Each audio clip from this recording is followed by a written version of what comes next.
ሰላም ክርስቶስ ከሁላችን ጋር ይሁን። እንኳን ደህና መጣችሁ፣ እንኳን ሰላም ቆያችሁኝ ውድ ኦርቶዶክሳውያን ቤተሰቦቻችን በጠቅላላ።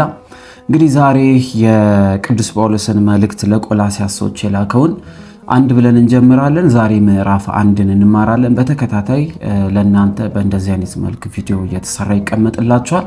ትርጓሜ ማወቅ የምትፈልጉ የቅዱስ ጳውሎስን መልእክት ጨምሮ እንግዲህ ከዓመት እስከ ዓመት እግዚአብሔር ጊዜ ከሰጠን ብዙ ትምህርቶችን እንማራለን። ለዛሬ ግን የቆላስያስ መልእክትን እንጀምራለን ማለት ነው። ከዛ በፊት ግን እንደው ቅዱስ ጳውሎስ ለምንድነው ለቆላስያስ ክርስቲያኖች ይህን መልእክት መጻፍ ያስፈልገው የሚለው ማየት ያስፈልገናል።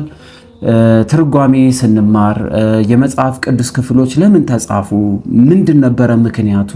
ሐዋርያቱ መጽሐፍ ለምን አስፈለጋቸው? ደቀ መዛሙርቱ መልእክታት ለምን መጽሐፍ አስፈለጋቸው? ወንጌል ካለ መልእክት ለምን አስፈለገ የሚለው ብዙ ጊዜ እናያለን። ግን ቅዱስ ጳውሎስ የተለመደበት አንድ ትልቅ ነገር አለ። እሱ ምንድነው? ያስተማረባቸውን ከተሞች ማጠንከር፣ ማበርታት፣ በተለይ ደግሞ መለስ ብሎ ተመልክቶ የገጠማቸውን ችግር ድጋሚ የመፍታትን ትልቅ ትምህርት ሰጥቶናል። ስለዚህ ቅዱስ ጳውሎስ ምንም ያህል ቆላስያስ ከተማ ገብቶ ባያስተምርም የቆላስያስ ከተማ አጠገብ የነበረችው ፊልጵስዩስ ውስጥ ገብቶ አስተምሮ ነበረ። ነገር ግን ፊልጵስዩስ ላይ በሚያስተምርበት ሰዓት ላይ ግን ቆላስያስ ህዝቦችን ያስተምሩ ዘንድ እንግዲህ ታላላቅ የሆኑ ደቀ መዛሙርትን ሾሞ ነበር። ያግዙ ዘንድ አብሮት ከሚሄዱ ሰዎች መካከል ኤጲፋራስን ሾሞላቸው ነበረ። ኤጲፋራስ ደግሞ አቅሮጳን ሾሞላቸዋል ማለት ነው።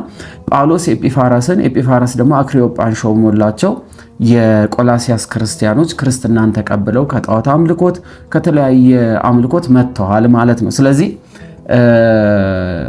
እነዚህ የቆላስያስ ክርስቲያኖች በመጀመሪያ ደረጃ የጣዖት አምልኮት ያመልኩ የነበረ፣ ጣዖታትን ይገዙ የነበረ፣ እግዚአብሔር አምላክን የማያውቁ፣ በተለይ ደግሞ በእምነት በኩል ጌታ ክርስቶስን የተቀበሉ ህዝቦች ናቸው እነዚህ የቆላስያስ ክርስቲያኖች። ታዲያ ቅዱስ ጳውሎስ ወደዛች ከተማ ገብቶ ባያስተምርም የተለያዩ ደቀ መዛሙርትን በመላክ እንደሾመላቸው ተመልክተናል። እነዚያ የተሾሙ ክርስቲያኖች ክርስትናን አስተምረው ጥምቀትን እንዲያገኙ ቢያደርጓቸውም ቅዱስ ጳውሎስ ከፊልጵስዩስ ወጥቶ ወደ ሮም ከሄደ በኋላ ሮምን ታስሮ ባለበት ሰዓት ላይ ምን ያደርጋሉ? የቆላስያስ ክርስቲያኖችን ልክ ሌሎችን እንደፈተኑት እናንተ ኦሪጂናል የሆናችሁ ክርስቲያኖች አይደላችሁም። ምክንያቱም አቅሪዮጳ በኤጲፋረስ፣ ኤጲፋረስ በጳውሎስ፣ ጳውሎስ በሐዋርያት፣ ሐዋርያት በጌታ ክርስቶስ ተሹመዋልና እናንተ የክርስቲያኖች ክርስቲያን ናችሁ እንጂ ዳይሬክት ከክርስቶስ ክርስትና የተቀበላችሁ አይደለም በማለት ክርስትናቸውን እንዲያ ያጣጥሉባቸው ነበረ። በተለይ ከይሁዲ እምነት የመጡ ከተለያየ ሃይማኖት የገቡት ያጣጥሉባቸው ነበረ። እምነታቸውንም እርግጠኛ እንዳይሆኑ ለማድረግ ውስጣቸው የገቡባቸው ነበረ። እናንተ የኮፒ ናችሁ ብለው ማለት ነው። ሌላኛው ደግሞ ሌሎቹን አብያተ ክርስቲያናት ይፈትን እንደነበረው ሌሎችን አብያተ ክርስቲያናትንም በጣም ያስጨንቅ እንደነበረው የቆላስያስ ክርስቲያኖችን ምን ይሏቸው ነበረ? እናንተ ግርዘትን አልተገረዛችሁም። እናንተ ስላልተገረዛችሁ የአብርሃም ልጆች የእግዚአብሔር ሕዝብ ተብላችሁ ልትጠሩ አትችሉም። ስለዚህ እምነት ያለ ግርዘት ወይም ደግሞ ያልተገረዘ ሰው የእግዚአብሔር መንግስት አይወርስም። ስለዚህ እናንተ በእምነት ብትመጡ እናንተ የእግዚአብሔር ሕዝቦች ተብላችሁ አትጠሩም፣ አሕዛብ ናችሁ እያሉ ብዙ ይጫኗቸው ነበረ። በጣም ይናገሯቸው ስለነበረ ይህንን ቅዱስ ጳውሎስ በአፍሮዲጦን በኩልና በተለያዩ ደቀ መዛሙርት በኩል ምን አይነት ችግር እንደገጠማቸው ይሰማል ማለት ነው። እንደምታስታውሱት አፍሮዲጦን የፊልጵስዩስ ክርስቲያኖችን ያበረታ ዘንድ ያስተምራቸው ዘንድ እንዴት እንደላከው፣ ጢሞቴዎስንም ደግሞ እጅግ በጣም ይወዱት ስለነበረ ለፊልጵስዩስ ክርስቲያኖች ልኮ ያበረታቸው ዘንድ እንደላከ እናስታውሳለን። ስለዚህ ቅዱስ ጳውሎስ ከነ አፍሮዲጦንና ከተለያዩ ደቀ መዛሙርቱ የነዚህን የቆላስያስ ክርስቲያኖችን ችግር በማወቁና በመረዳቱ ምን ያደርጋል ማለት ነው? ይህንን መልእክት ይልክላቸዋል። 4 ምዕራፋትን ጽፎላቸዋል ማለት ነው። እንግዲህ ይህን መልእክት በሮም ሆኖ የጻፈው ወይም ሮም እስር ቤት ሆኖ የጻፈላቸው ሲሆን ይህንን መልእክት ይዞላቸው ሄደው ደግሞ ጢኪቆስ በመባል የሚታወቀው እጅግ በጣም ትሁት የሆነ ተወዳጅ የሆነው የቅዱስ ጳውሎስ አጋዥ የነበረው ደቀ መዝሙር ጢኪቆስ ተብሎ የሚጠራው እጅግ በጣም የተወደደ ደቀ መዝሙር ይዞላቸው ሄዷል ማለት ነው።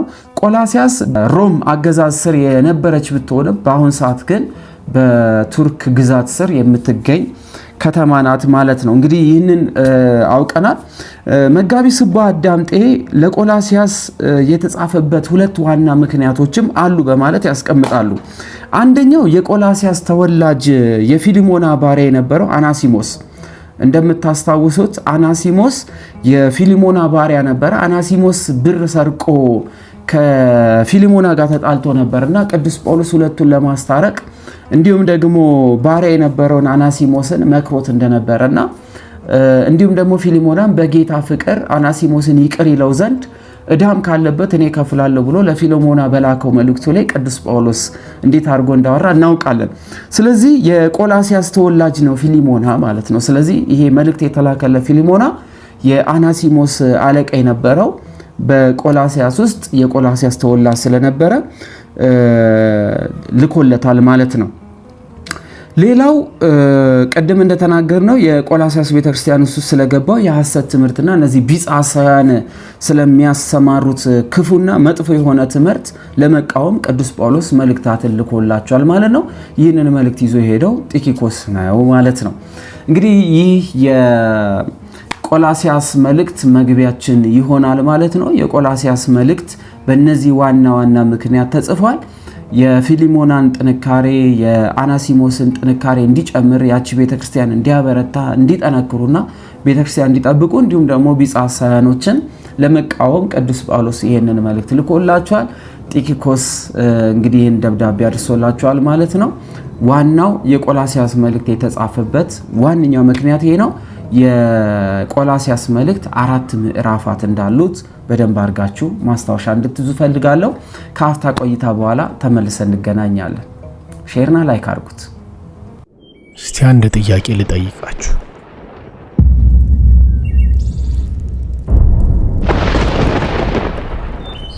በኔታ አንደበት ሀ ብላ ሀልዎተ እግዚአብሔርን ዕለት ዕለት ለምትሰብክ ጠማማ ርቃ ሕግ አጽድቃ በሥርዓት ላሳደገች ቤቱን ለማነጽ አለት እንዳሽከር አዛ ላቆመች ከሺህ ዓመት በፊት የከዋክብትን የዛሬ ምሽት ቀጠሮ ላዳመጠች ከሕመም ተወልዶ ሕመም የሚያሽር ዜማን ለደረሰች መንገድ አርያም የሆነ ዜማን ላቀበለች ጊዜን ለመስፈር የራሷን ቁና ለሰፋች ስንዱ እመቤት ቤተ ክርስቲያን ምን አድርገንላታል? ከአፍታ ማስታወቂያ በኋላ ተመልሰን መተናል። ቤተሰቦቻችን ወደ ምዕራፍ 1 ትምህርታችን እንገባለን። እግዚአብሔር አምላክ ከሁላችን ጋር ይሁን። መጽሐፍ ቅዱስ ያላችሁ ሰዎች ከፍታችሁ አብራችሁ እንድትከታተሉ አደራ ማለት ፈልጋለሁ። ይህን ትምህርት በትርጓሜ የሚያግዙን መጋቢ ስብሐት ዳምጤ እጅግ በጣም የምንወዳቸው የቅዱስ ጳውሎስን ትርጓሜ የተረጉሙልን መምህራችን የጻፉትን መጽሐፍ በመታገዝ ነው እንግዲህ ይህን ትርጓሜ አብረን የምንመለከተው። ሐሳብ አስተያየታችሁን ኮሜንት ላይ ማስቀመጣችሁ እንዳረሱ። በቀጥታ ወደ ትምህርቱ እንግባ። ቅዱስ ጳውሎስ ለቆላሲያስ ሰዎች በላከው በዚህ በምዕራፍ 1 ላይ እንዲህ በማለት ይጀምራል።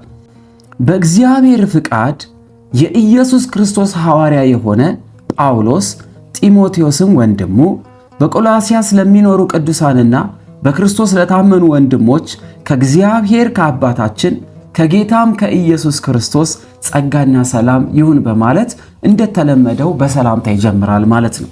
ቅዱስ ጳውሎስ እጅግ በጣም የሚታወቅባቸው የመልእክታት መግቢያዎቹ የጌታ የኢየሱስ ክርስቶስ ባሪያ ከሚሆን በማለት እንግዲህ ራሱን ይጠቅሳል። የጌታ የኢየሱስ ክርስቶስ ሐዋርያ ይላል። ወንድሞቹን ሲጠራ በጌታ ወንድሞች የምትሆኑ ይላል። ከእግዚአብሔር ከአባታችን ከጌታ ከኢየሱስ ክርስቶስ በማለት እንግዲህ ይጠራል ማለት ነው። ስሙንም ያስገባል። ቅዱስ ጳውሎስ ስሙን ሳይጠቅስ የጻፈው መልእክት ቢኖር የዳሽ ነው። እሱን ኮሜንት ስር ጻፉልኝ።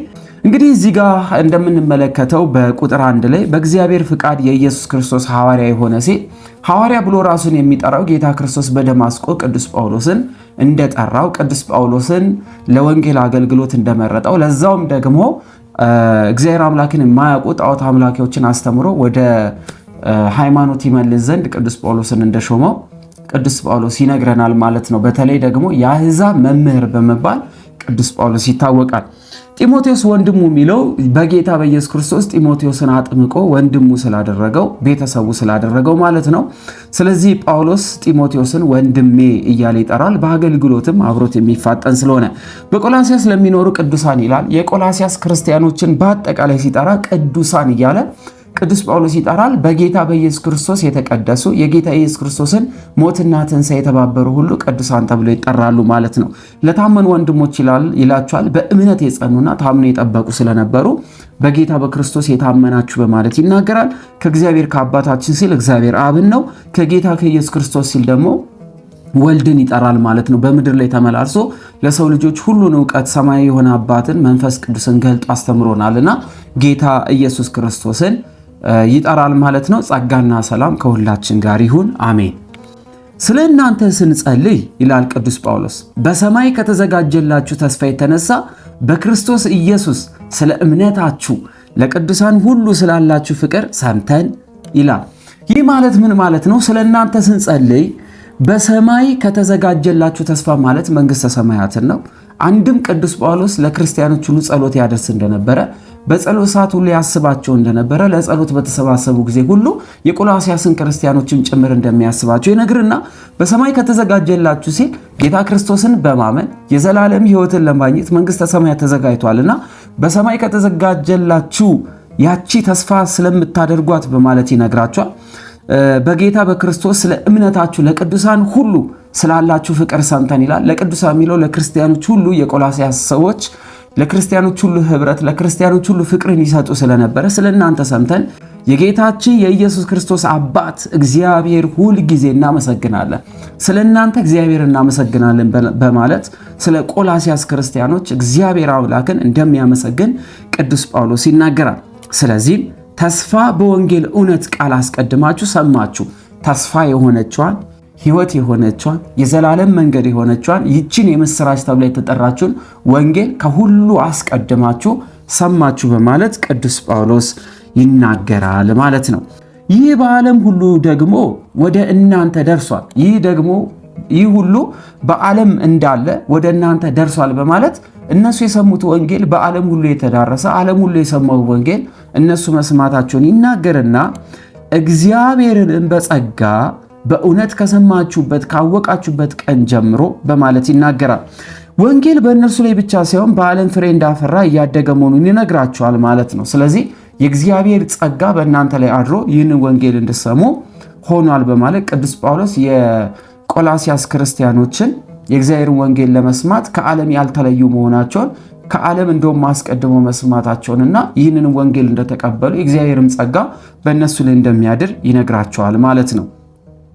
በእናንተ ደግሞ እንዳለ እንዲህ በዓለም ፍሬ ያፈራ ያድጋልን በማለት ቅዱስ ጳውሎስ በእናንተ ደግሞ እንዳለ እንዲሁ ደግሞ በዓለም ፍሬ ያፈራ። ምክንያቱም እምነት አለ፣ ክርስቶስን አምነዋል። ጌታ ክርስቶስን ካመኑ በኋላ በእምነት ውስጥ የሚኖር መልካም የሆነ ፍሬ ለዘላለማዊ መንግስት የምትሆን ፍሬ እንደምታፈራ ሃይማኖትም እየጨመረች እያደገች እየሰፋች እንደምትሄድ ጌታ ክርስቶስን በማመን የሚጨመሩ ሰዎች ቁጥራቸውም እያደገ እንደሚመጣ ቅዱስ ጳውሎስ ተስፋ አድርጎ ይነግራቸዋል ማለት ነው። ቁጥር 7 ላይ ከተወደደ ከእኛም ጋር አብሮ ባሪያ ከሆነ ከኤጲፋራ እንዲህ ተማራችሁ በማለት ከኤጲፋራ ትምህርት መማራቸውን ይናገራል። የኤጲፋራን የህይወት ታሪክ ይገልጥላቸዋል። ኤጲፋራ የተወደደ ሰው ነው፣ ከኛ ጋር አብሮ የኢየሱስ ክርስቶስ ባሪያ አገልጋይ ነው ብሎ ይመሰክርለትና ቅዱስ ጳውሎስ በፊልጵስዩስ ሳለ ኤጲፋራ የቅዱስ ጳውሎስ ደቀ መዝሙር ስለሆነ ወደ ቆላስያስ ገብቶ ከተማውን ለመጀመሪያ ወንጌል የሰበከላቸው አገልጋይ ስለሆነ ኤጲፋራን ይነግራቸዋል ማለት ነው። ስለዚህ ኤጲፋራ ከኛ ጋር አብሮ በማለት የኤጲፋራን ክብር ገልጦ ይነግራቸዋል ማለት ነው። እርሱም ስለ እናንተ ታማኝ የክርስቶስ አገልጋይ ነው በማለት ስለ ቆላስያስ ክርስቲያኖች ታማኝ የሆነ አገልጋይ እንደሆነ ያስቀምጣል ማለት ነው።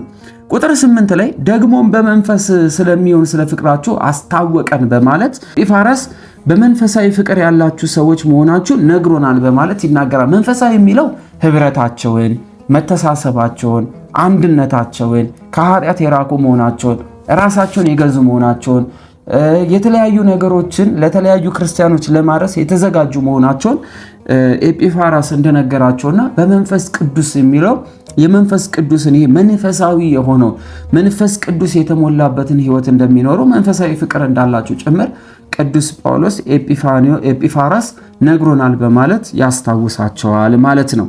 ቁጥር 9 ላይ እንደዚህ ይላቸዋል። ስለዚህ እኛ ደግሞ ይህን ከሰማንበት ቀን ጀምረን የፍቃዱ ዕውቀት መንፈሳዊ ጥበብን አይምሮን ሁሉ እንዲሞላባችሁ እየለመንን ስለናንተ ጸሎትን አልተውንም በማለት መንፈሳዊ የሆነ ሕይወትን፣ መተሳሰብን፣ ፍቅርን፣ አንድነትን፣ ህብረትን እግዚአብሔር አምላክ እንዲጨምርላቸው የሳቱትም ነገር ካለ በእውቀት በመነጋገርና በመማማር ውስጥ እውቀት እንዲጨምሩ፣ ህሊና እንዲገዙ፣ አይምሮ እንዲገዙ፣ እውቀት እንዲገዙ እያደጉ የሚሄዱ እንጂ እየጎደሉ እንዳይሄዱ በጸሎት እንደሚያስባቸው ይናገራል ማለት ነው። መጋቢ ስብሐት ዳምጤ ይህን ቁጥር 9 ላይ ያለውን ሲተረጉሙት እንደዚህ አሉ። የፍቃድ እውቀት የሚለው የእግዚአብሔርን ፍቃድ ካወቁና ለፍቃዱ ከተገዙ እግዚአብሔር መንፈሳዊ ጥበብን ማስተዋልን እንዲሞላባቸው እንደሚጸልዩላቸው ይናገራል በማለት ቁጥር 9 ላይ ያለውን ይጠቅሱታል። ይህ ራስን መግዛት ገላትያ ምዕራፍ 5 ላይ ያሉትን የመንፈስ ፍሬ የምንላቸውን እየጨመሩ እንዲሄዱ በጸሎት እንደሚያስቧቸው ቅዱስ ጳውሎስ ተናገረ በማለት መጋቢ ስብሐት ዳምጤ ይፈቱታል። ቁጥር 11 ላይ በበጎ ስራ ሁሉ ፍሬ እያፈራችሁ በማለት ይናገራል። በበጎ ስራ ሁሉ ፍሬን እያፈራችሁ ይላል። ፍሬ ውጤት ስለሆነ በበጎ ስራ ሁሉ ውጤታማ እንዲሆኑ እግዚአብሔርም እውቀት እያደረጋችሁ ሲል የእግዚአብሔርን ፍቃድ በማወቅ በመንፈሳዊ እድገት እያደጉ እንዲሄዱ ለማድረግ ነው በማለት መጋቢ ስብሐት ዳምጤ ይናገራሉ። ግንዱ ክርስቶስ ነው፣ እኛ ቅርንጫፎች ነን። ቅርንጫፉ ፍሬ ሊያፈራ ያስፈልጓል። ፍሬ የማያፈራ ቅርንጫፍ ሁሉ ተቆርጦ ወደ እሳት ይጣላልና በክርስትና ሕይወት ውስጥ በጎ የሚባሉ ስራዎችን እንዲሰሩ፣ የተራበ እንዲያበሉ፣ መልካም ነገር እንዲያደርጉ፣ የደከሙትን እንዲያግዙ፣ የወደቁትን እንዲደግፉ፣ ሰው የሌላቸውን እንዲያስጠጉ፣ እንዲሁም ደግሞ 9ኙን የመንፈስ ፍሬ የምንላቸውን እየተገበሩ ከጌታ ከክርስቶስ ጋር አብረው በመሆን በእምነት ያለውን ፍሬ እንዲያፈሩ ቅዱስ ጳውሎስ ይነግራቸዋል ማለት ነው። ፍጥረት ሁሉ ለእግዚአብሔር ይገዛል።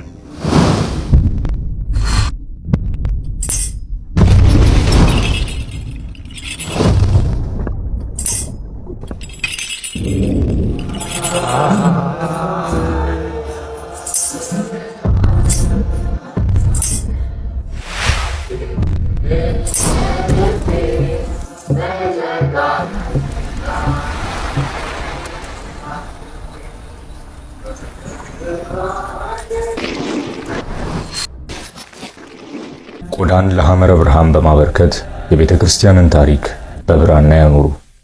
ቀጥሎ እንደዚህ ይላል። ከደስታም ጋር ሁሉ ለመጽናናት ለመታገስ እንደ ክብሩ ጉልበት መጠን በኃይል ሁሉ እየበረታችሁ በቅዱሳን ርስት በብርሃን እንድንካፈል ያበቃንን አብን እያመሰገናችሁ በነገር ሁሉ ደስ ልታሰኙ ለጌታ እንደሚገባ ትመላለሱ ዘንድ እንለምናለን በማለት ቅዱስ ጳውሎስ ይናገራል። ይህ ማለት ምንድነው? የክብሩ ጉልበት የሚለው የእግዚአብሔር አምላክነቱን የጌትነቱን ጥንካሬ የሚገልጥ ነው። የእግዚአብሔር ታላቅነት ክብሩ መገለጫው ነው። ስለዚህ ምን ይላል?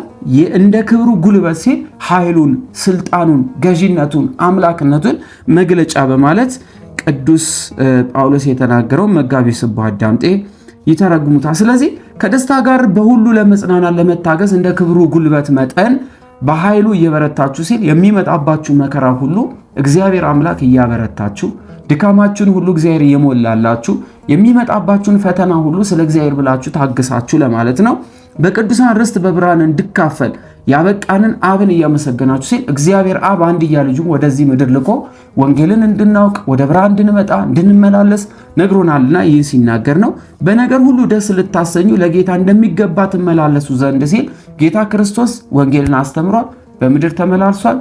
አንድያ የሆነች ሕይወቱን ለዘላለም እኛ እንድንበት ዘንድ በመስቀል ላይ ሰጥቶናል። በሞቱ ሞትን ሽሮ ሕይወትን አድሎናልና ጌታ ኢየሱስ ክርስቶስን በመምሰል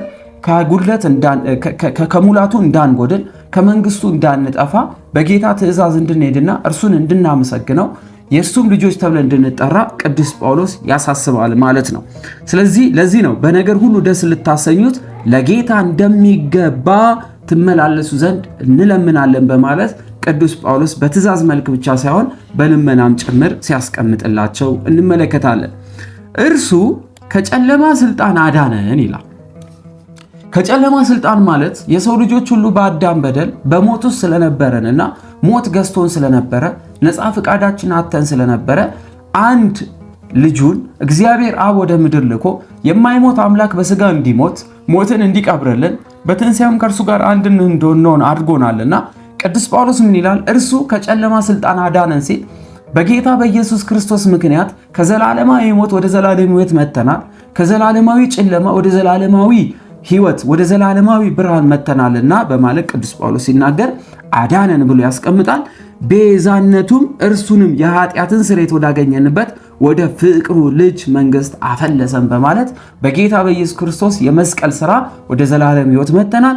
አስታራቂያችን ነው ጌታ ኢየሱስ ክርስቶስ። ቤዛችን ነው፣ አዳኛችን ነው፣ መካከለኛችን ነው። መካከለኛ የሚለው ፍጹም ሰው ፍጹም አምላክ ፍጹም ሰው የሆነ ጌታ ክርስቶስ ስለሆነ ፍጹም አምላክ ስለሆነ መስዋዕት ተቀባይ፣ ፍጹም ሰው ስለሆነ ደግሞ መስዋዕት አቅራቢ ሆኖ ወደ ዘላለም ሕይወት መልሶናልና በቤዛነቱ በኩል የዘላለምን ሕይወት አገኘን በማለት ለቆላስያስ ክርስቲያኖች ቅዱስ ጳውሎስ ይህን ይነግራቸዋል ማለት ነው። እርሱም የማይታይ አምላክ ምሳሌ ነው በማለት ይናገራል። እርሱም የማይታይ አምላክ ምሳሌ ነው። መጋቢ ስብሐት ዳምጤን ሲተረጉሙት እንደዚህ አሉ። ምሳሌ የሚለው ቃል አንድነትን የሚያመለክት ቃል ነው። እግዚአብሔር ወልድ ከእግዚአብሔር አብ ጋር አንድ መሆኑን ለማስረዳት የተነገረ ቃል ነው። በአንድምታ ትርጓሜ እግዚአብሔር አብ በመልክ የሚመስለው በባህሪ የሚተካከለው ተብሎ ተተርጉሟልና የሚመስለው የሚተካከለው ማለት ከአብ ጋር በባህሪ አንድ ስለሆነ እግዚአብሔር ወልድ ሰው ከመሆኑ በፊት የራሱ መልክ፣ የራሱ ገጽ፣ የራሱ አካል ያለው ስለሆነ አካሉ እንደ አብ አካል የማይታይ ረቂቅ ስለሆነ የማይዳሰስ እሳት ነው፣ አብን በመልክ ይመስላልና በማለት መጋቢ ስብሐት ዳምጤ ይህን ያስቀምጣሉ። ስለዚህ እግዚአብሔር ወልድ ተወለደ ብንልም ተገኘ ብንልም አስገኘ አብ ብንልም ከነበረበት ዘመን እንጂ ካልነበረበት ዘመን የተገኘ ስላልሆነ ከአብ ጋር ለዘላለም በመንግስት ጸንቶ ያለ አልፋ ኦሜጋ ብለን የምንጠራው ስለሆነ ይህንን ቃል ቅዱስ ጳውሎስ ተጠቅሞታል በማለት ያስቀምጣሉ። ይህ ማለት እርሱ የማይታይ አምላክ ምሳሌ ነው ሲል አብን ማንም ያዩ የለም፣ ወልድን አይተናል።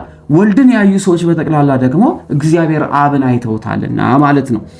ይቀጥልና የሚታዩትና የማይታዩትም ዙፋናት ቢሆኑ ወይም ጌትነት ወይም አለቅነት ወይም ስልጣናት በሰማይ በምድር ያሉ ሁሉ በእርሱ ተፈጥረዋልና በማለት ካለ ጌታ ኢየሱስ ክርስቶስ ያልተፈጠረ እንደሌለ ቅዱስ የሆነው ጳውሎስ ይናገራል። ዮሐንስ ወንጌል ምዕራፍ 1 ላይ ገብተን ስንመለከት እንዲህ ይላል፣ ሁሉ በእርሱ ሆነ፣ ያለ እርሱ ምንም የሆነ ነገር የለም በማለት ካለ ጌታ ኢየሱስ ክርስቶስ ምንም ነገር እንዳልተፈጠረ ምንም ነገር እንዳልሆነ ይናገራል። በሰማይ ያሉ መላእክትም ይሁኑ በዓይን የማይታዩትም የሚታዩትም ስልጣን ያላቸው መኳንንትም ይሁኑ ሁሉም በጌታ በክርስቶስ እንደተፈጠሩ ቅዱስ ጳውሎስ ይናገራል። ሁሉ በፊት በኩር ነው በማለት ደግሞ ያስቀምጣል። ሁሉ በፊት በኩር ነው፣ እርሱ በእርሱና ለእርሱ ተፈጥሯልና በማለት እርሱ ፈጥሯል፣ እርሱ ገዢ ነው፣ እርሱ አዳኝ ነው፣ እርሱ የዘላለም ጌታ ነው። ስለዚህ የሁሉ ነገር ደግሞ በኩር ነው። የሥራዎቹ ሁሉ መጀመሪያ አደረገኝ ብሎ በዚህ በመጽሐፍ ምሳሌ ምዕራፍ 8 ላይ ተጽፎ እንመለከታለን። የሥራዎቹ ሁሉ መጀመሪያ አደረገኝ፣ በሥራዎቹ ላይ ሁሉ የመጀመሪያ ነኝ። ኮረብቶች ከመፈጠራቸው በፊት ውቅያኖሶች ከመሰራታቸው ወንዞች ከመኖራቸው ከሁሉ በፊት አስቀድሞ እርሱ ሰራኝ በማለት ይናገራል ማለት ነው። አስቀድሞ ወለደኝ በማለትም ያስቀምጣል። ቁጥር 17 ላይ እርሱ ከሁሉ በፊት ነውና ሁሉም በእርሱ ተጋጥሟል በማለት ሁሉም ነገር የሁሉ ነገር የፍጥረታት ሁሉ ነገር የጅማሬዎች ሁሉ መጀመሪያ የሆነ ሁሉ ነገር የሆነው በጌታ በኢየሱስ ክርስቶስ እንደሆነ ለቆላስያስ ክርስቲያኖች ይነግራቸዋል። እርሱ የአካሉ ማለት የቤተ ክርስቲያን ራስ ነው።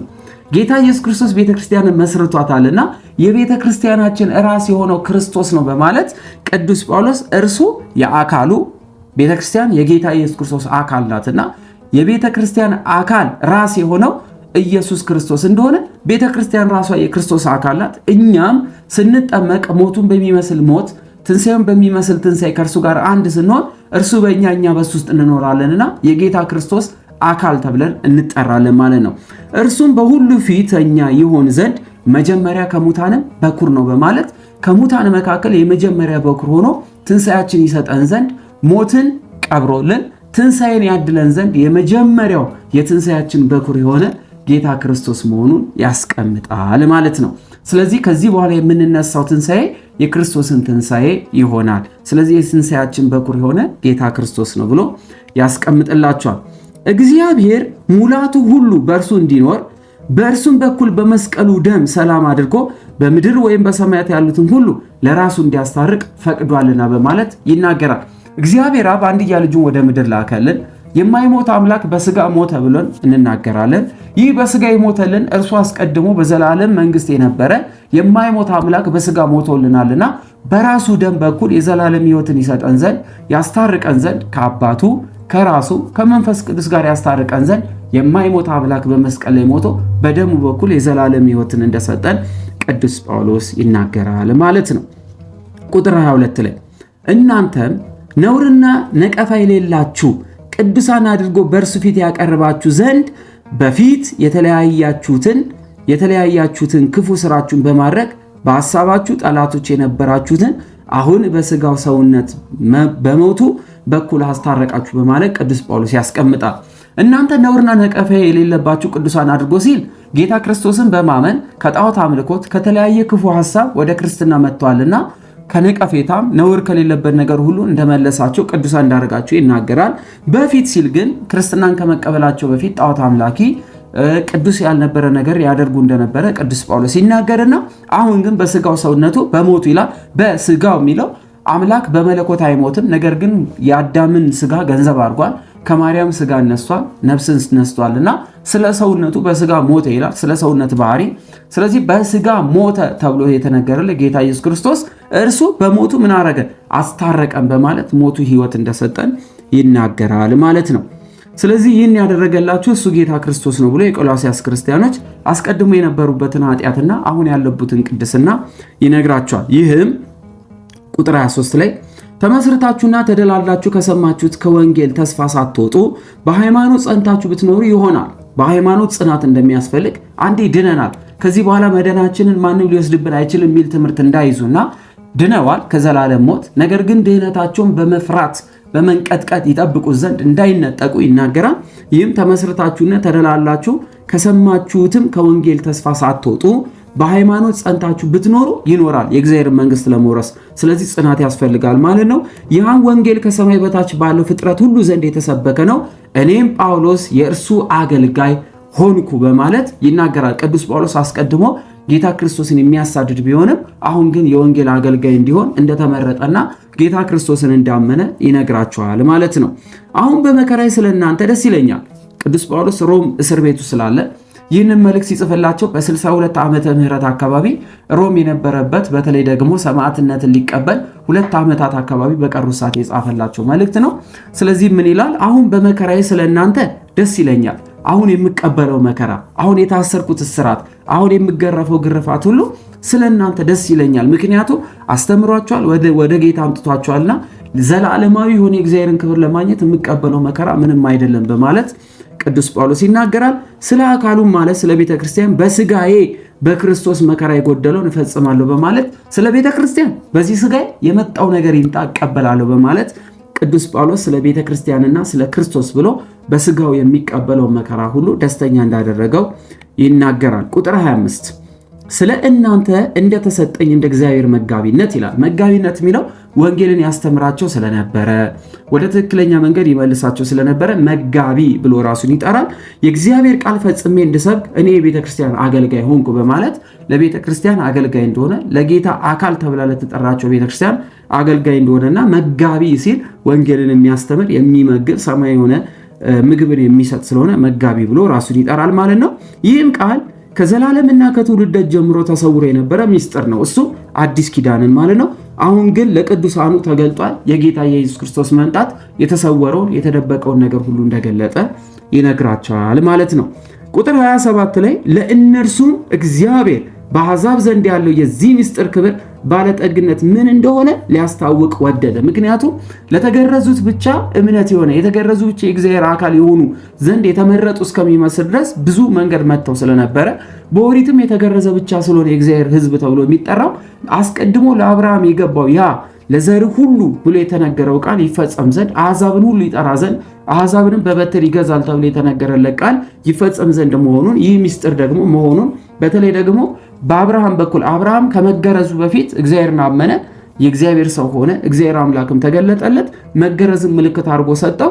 ስለዚህ አብርሃም ለተገረዙትም ላልተገረዙትም አባት ተብሎ ተጠርቷልና ለተገረዙት ለእስራኤል ሕዝቦች ወይም ደግሞ ተገርዘው እግዚአብሔር ሕዝብ ተብሎ ለተጠሩ፣ ሳይገረዙ ለመጡት ደግሞ በእምነት በኩል ለመጡት ይህ ምስጢር ተገልጧል በማለት ቅዱስ ጳውሎስ ይነግራል ማለት ነው። ይህም ቃል ከዘመናት ከትውልድ ጀምሮ ተሰውሮ የነበረው ምስጢር ያለው ያልተገለጠ የተደበቀ ምስጢር በጌታ በኩል ተገልጧል ነው። አሁን ግን ለቅዱሳኑ ተገልጧል ማለት ጌታ ክርስቶስን አምነው ለተጨመሩ ክርስቲያኖች ሁሉ ይህ ግልጥ ሆኗል ብሎ ሲናገር ነው።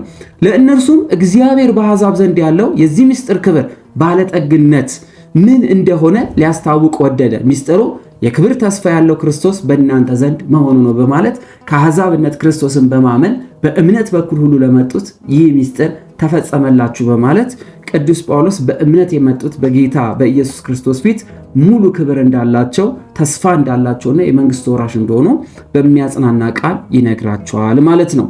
እኛም በክርስቶስ ፍጹም የሚሆን ሰውን ሁሉ እናቀርብ ዘንድ ሰውን ሁሉ እየገሰጽን ሰውንም ሁሉ በጥበብ ሁሉ እያስተማርን የምንሰብከው እርሱ ነው በማለት በጥበብ የሚለው እግዚአብሔር በተለያየ መንገድ ገልጦላቸዋል። አሕዛብ የእግዚአብሔር ሕዝቦች ተብሎ መጠራት እንደሚገባቸው በእምነት የመጡትን ሁሉ ወደ ክርስትና እንዲጨምሩ የክርስቶስ ተከታይ የሆኑ ዘንድ በክርስቶስም አምነው ይጠመቁ ዘንድ ጌታ ክርስቶስ በብዙ መንገድ መክሯቸዋል። እንደምታውቁት ጳውሎስ ያሳድድ ነበረ፣ ለኦሪት የሚቀና ነበረ፣ የኦሪት መምህር ነበረ። ካልተገረዙ በስተቀር የእግዚአብሔር ሕዝብ አይሆኑም ብሎ ያስብ ነበረ። ነገር ግን ጌታ ክርስቶስ ባስተማረው ትምህርትና በገለጠለት ምስጢር መሰረት ክርስቲያኖችን አሕዛብን እያጠመቀ ክርስቲያኖች እንዲሆኑ ስለሚያደርግ ይህን ቃል ተናግሯል ማለት ነው። ለዚህ ነገር ደግሞ በእኔ በኃይል እንደሚሰራ እንዳሰራሩ እየተጋደልኩ እደግማለሁ በማለት እግዚአብሔር አምላክ በቅዱስ ጳውሎስ በኩል ብዙ ድንቅ ስራዎችን እንደሚሰራ በኃይል እየተገለጠ ወደ እምነት እንዲጨመሩ እግዚአብሔር አምላክ እያገዘው ሃይማኖትን እንደሚጨምሩ ወደ ሃይማኖት እንደሚገቡ ቅዱስ ጳውሎስ ያስቀምጣል ማለት ነው። ስለዚህ በዚህ ክፍል ላይ ቅዱስ ጳውሎስ ከሐዋርያት ዘንድ የተቀበላትን ከጌታ ከክርስቶስ ዘንድ የተቀበላትን የቀደመችዋን እምነት እንዴት አድርጎ እንደሰበከና የቆላስያስ ክርስቲያኖችን ወደ እምነት ይመጡ ዘንድ ወደ ሃይማኖት ይመጡ ዘንድ እንዴት እንዳሳስባቸው የምናይበት ክፍል ይሆናል ማለት ነው። እንግዲህ ቆየን። ሐሳብ አስተያየታችሁን ኮሜንት ስራ አምጡ። እንዳይበዛባችሁ እየተፋጠንኩ ለማስተማር እየሞከርኩ ስለነበረ ነው። እንግዲህ በሚቀጥለው ቪዲዮአችን ላይ ረጋ ብለን የምንባርበትን መንገድ እንፈጥራለን። ሼር፣ ላይክ ማድረጋችሁን አትርሱ። ይቆየን። አብ ወደደን ብሎም አንድያ ልጁን ሰጠን። እሱ ባይበቃው ሰማዕታት እንደ ሰማይ ከዋክብት በየዘመኑ የሚበዙላት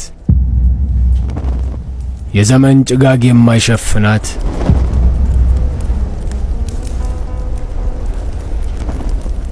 ሰማይና ምድርን በምስጋና የምታገናኝ በሰው ሸንጎ የማትዳኝ ቅድስት ቤተ ክርስቲያንን ሰጠን።